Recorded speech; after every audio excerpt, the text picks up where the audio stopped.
جس کا بھی یہ دعویٰ ہوتا ہے کہ ہمیں انتظار ہے امام زمان علیہ السلام کے ظہور کا، اس کا کام صرف یہ نہیں کہ اعلان ظہور کا منتظر ہے کہ دیکھیں کب آسمان سے ندا آتی ہے،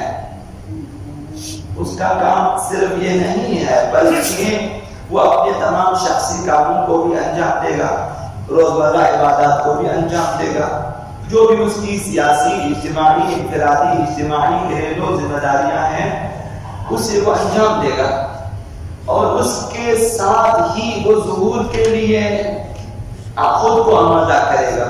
یہ آمادگی دو قسم کی ہے۔ ایک چیز آپ کی خدمت میں عرض کرنی ہے کہ خود سازی کے ذریعے، تقویٰ کے ذریعے، زمین سازی کے ذریعے خود کو آمادہ کرے گا ظہور امام زمان کے لیے، اپنے شخصی اعمال عبادات کے ساتھ ساتھ ان چیزوں کو بھی انجام دے گا امام زمان کے ظہور کے لیے زمینہ پر، پھر تمام تر استقبال کی تیاری کے ساتھ وہ ظہور کا منتظر رہے گا۔ اب یہ جو آمادگی ہے یہ کچھ تفصیلی ہے، ان میں سے دو قسم کی آمادگی ضروری ہے، ایک قلبی اور ایک جسمانی، بدنی، فزیکلی طور پہ وہ آمادہ ہونا چاہیے۔ قلبی آمادگی کے 3 درجات ہیں، 3 مراتب ہیں۔ پہلا مرتبہ یہ کہ ظہور کے حق ہونے کے سلسلے میں اور ظہور کے واقع ہونے کے سلسلے میں اس کا عقیدہ ہونا چاہیے اور یقین ہونا چاہیے کہ ظہور برحق ہے اور ظہور حتماً واقع ہوگا،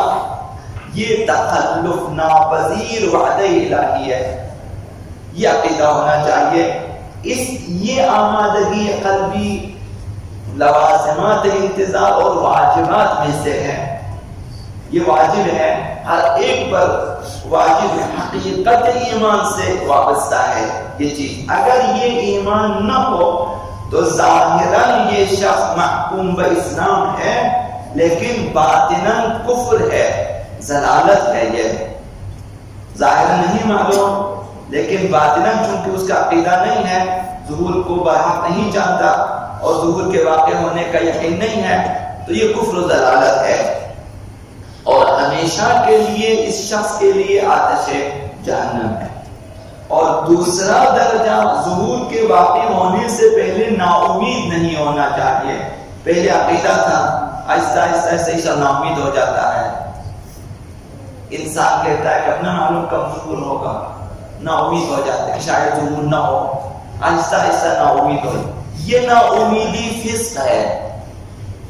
اگر انسان نا امید ہو جاتا ہے ظہور سے، یہ بھی واجبات میں سے ہے، یہ عقیدہ بھی واجب ہے،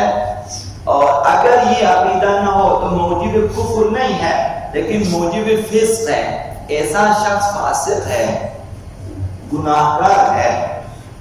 اور تیسرا درجہ یہ ہے کہ صبح و شام منتظر رہے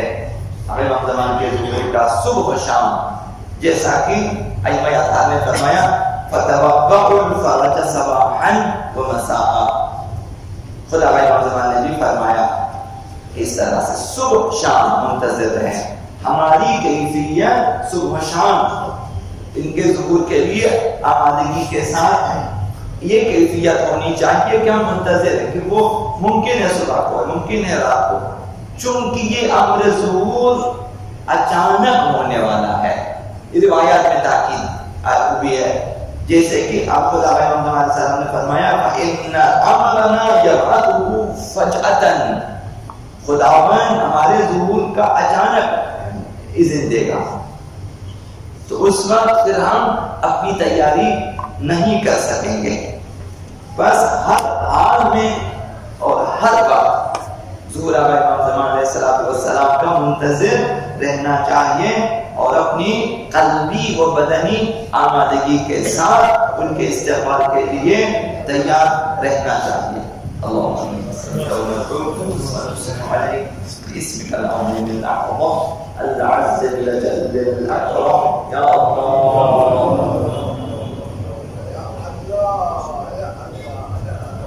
یا اللہ یا رحمان یا رحیم یا مقلب القلوب ثبت قلوبنا على دینک اللهم اهدنا